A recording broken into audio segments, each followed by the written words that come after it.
नमस्कृत्य नरं चैव नरोत्तमं देवीं सरस्वतीं व्यासं ततो जयमुदीरयेत्। ओम नमो भगवते वासुदेवाय। ओम नमः पितामहाय। ओम नमः प्रजापतिभ्यः। ओम नमः कृष्णद्वैपायनाय। ओम नमः सर्वविघ्नविनायकेभ्यः।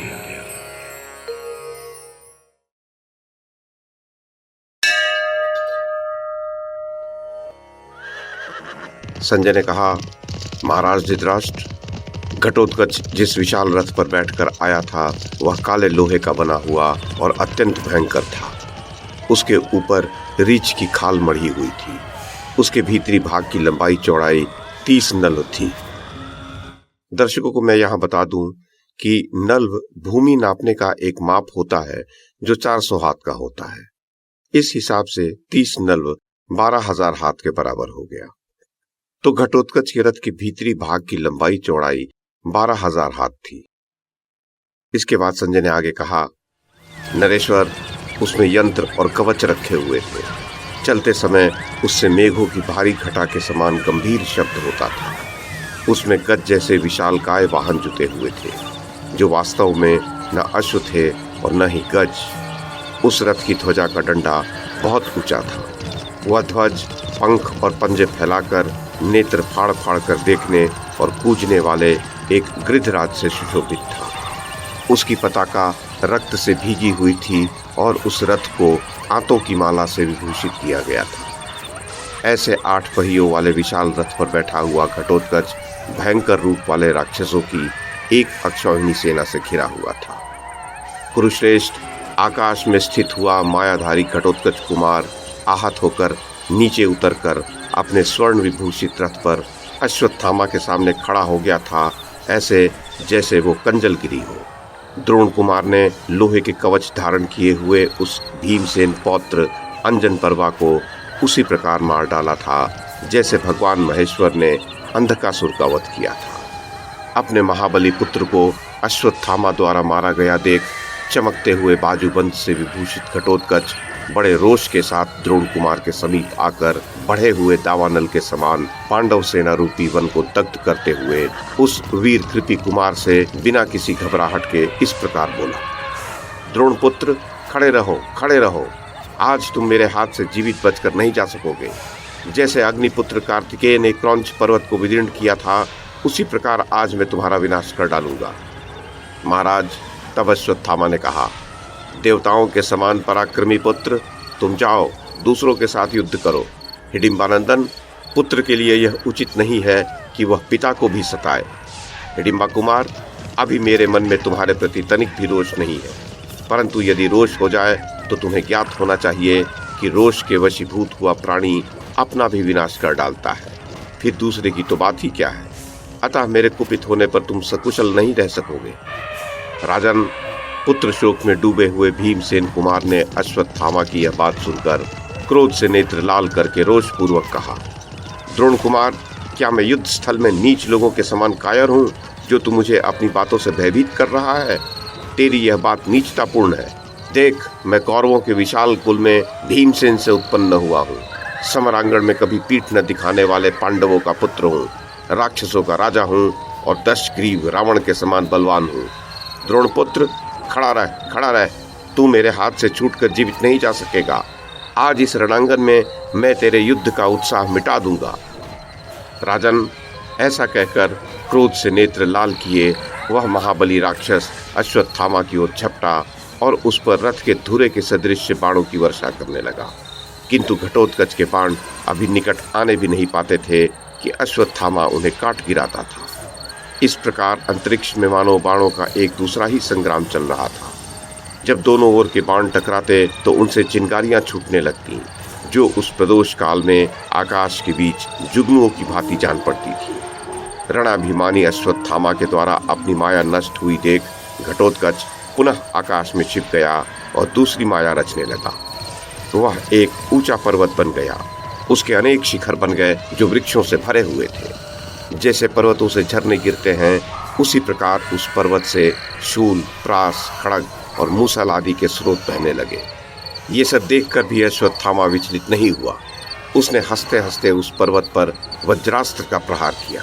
उसका स्पर्श होते ही वह गिरिराज सहसा विलीन हो गया। उसके पश्चात घटोत्कच ने इंद्रधनुष सहित काला मेघ बनकर पत्थरों की वर्षा से द्रोणपुत्र को ढक दिया। अश्वत्थामा अस्त्रवेत्ताओं में श्रेष्ठ था। उसने अपने धनुष पर वायव्यास्त्र का संधान किया और उससे उस काली घटा को छिन्न भिन्न कर दिया। तदुपरांत उसने बाणों की वर्षा से संपूर्ण दिशाओं को आच्छादित करके पांडवों के 1,00,000 रथियों का संहार कर डाला।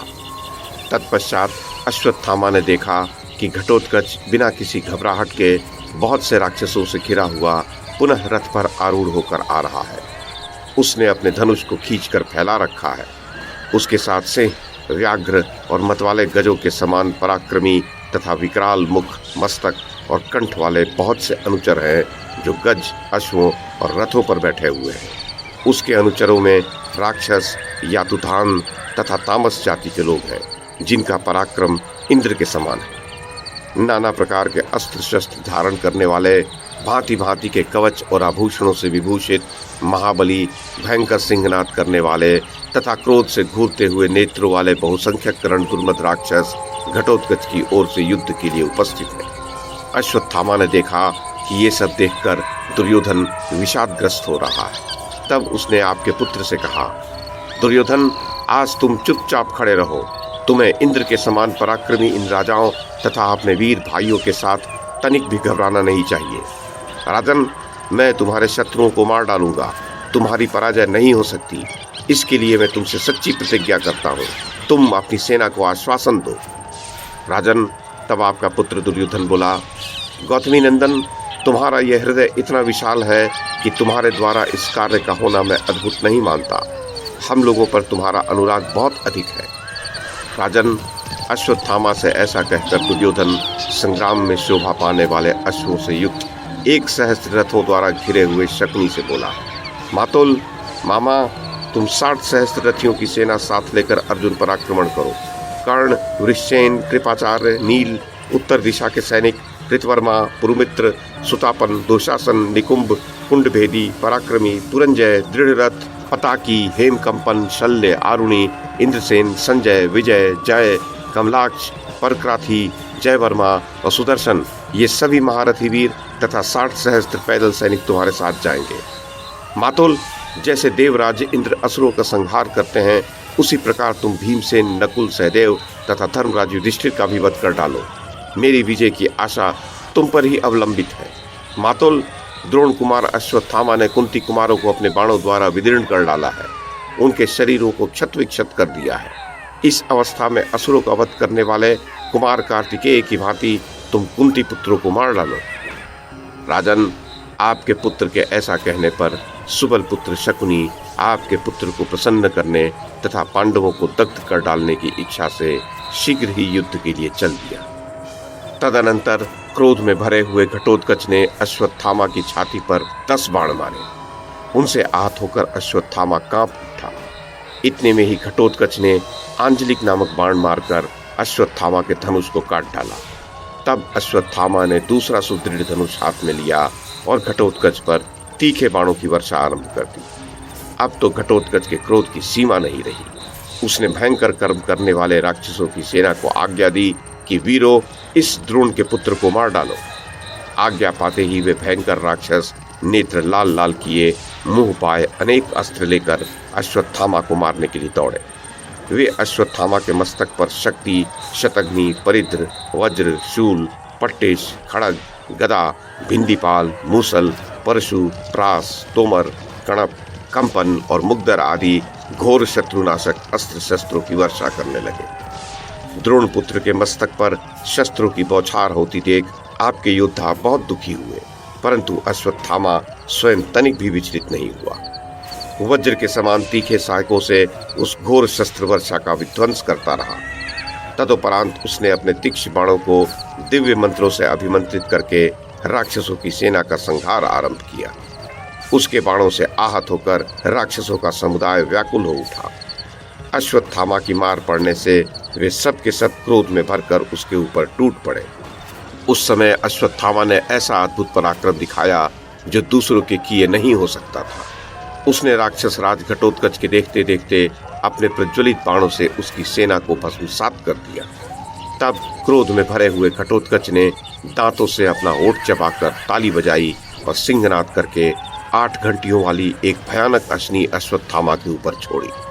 किंतु अश्वत्थामा ने कूदकर वह अश्नि हाथ में पकड़ ली और पुनः उसे घटोत्कच पर ही चला दी। घटोत्कच कूदकर रथ से अलग हो गया और वह भयंकर अश्नि उसके अश्व, सारथी, ध्वजा तथा रथ को भस्म करके पृथ्वी में समा गई। अश्वत्थामा का वह पराक्रम देख सब योद्धा उसकी भूरी भूरी प्रशंसा करने लगे। अपना रथ नष्ट हो जाने पर घटोत्कच दृष्टिद्युम्न के रथ पर जा बैठा और एक भयानक धनुष हाथ में ले अश्वत्थामा की छाती पर तीखे बाणों से प्रहार करने लगा। उसी प्रकार दृष्टिद्युम्न भी निर्भीक होकर द्रोणपुत्र के हृदय पर तीखे बाणों से चोट पहुंचाने लगा। इधर से अश्वत्थामा भी उन पर सहस्रों बाणों की वर्षा करने लगा और वे दोनों अपने अस्त्रों से उसके बाणों को काटने लगे। इस प्रकार उनमें तीव्र गति के साथ अत्यंत भयानक युद्ध छिड़ा हुआ था। तदनंतर 1 सहस्र रथ, 300 गज और 6 सहस्त्र अश्वारोहियों के साथ भीमसेन उस युद्ध स्थल में आए। उस समय अनायास ही पराक्रम प्रकट करने वाला धर्मात्मा अश्वत्थामा भीमपुत्र राक्षस घटोत्कच तथा सेवकों सहित दृष्टिद्युम्न के साथ अकेला ही युद्ध कर रहा था। भारत उस समय अश्वत्थामा ने वहां अद्भुत पराक्रम प्रकट किया जो दूसरों के लिए सर्वथा असंभव था। उसने पलक मारते ही अश्व, सारथी, रथ और गजों सहित राक्षसों की एक अक्षौहिणी सेना का संहार कर डाला। भीमसेन, घटोत्कच, दृष्टिद्युम्न, नकुल, सहदेव, युधिष्ठिर, अर्जुन और श्री कृष्ण भी देखते ही रह गए। उसके बाणों की चोट खाकर गज श्रृंगहीन पर्वत के समान पृथ्वी पर भयरा पड़ते थे। उसने अपने नाराजों से पांडवों को बींधकर द्रुपद कुमार सुरथ को मार डाला।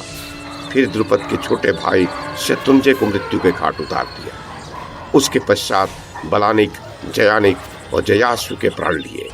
फिर श्रुताहवय को यमलोक भेज दिया।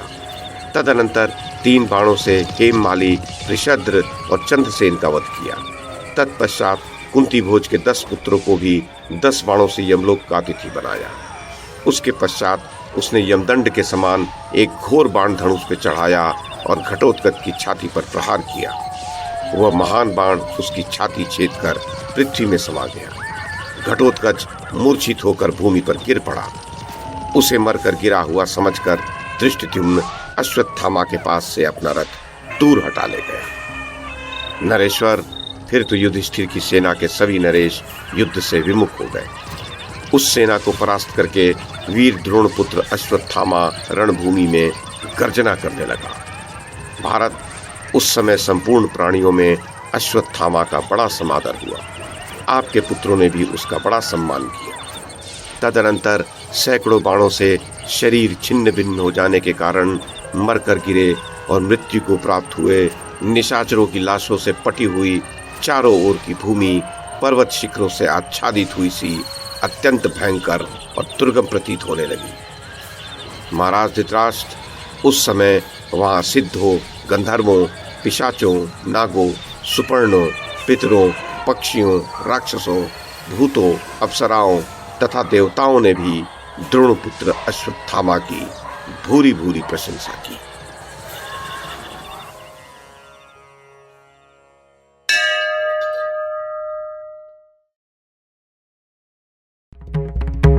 YouTube के माध्यम से महाभारत की कथा को एक श्रृंखला के रूप में प्रस्तुत करने का हमारा ये प्रयास यदि आपको सराहनीय लगा हो तो कृपया इस कड़ी को लाइक और शेयर करें, चैनल को सब्सक्राइब करें और बेल आइकन को दबाएं। साथ में अन्य लोगों को भी देखने के लिए प्रेरित करें।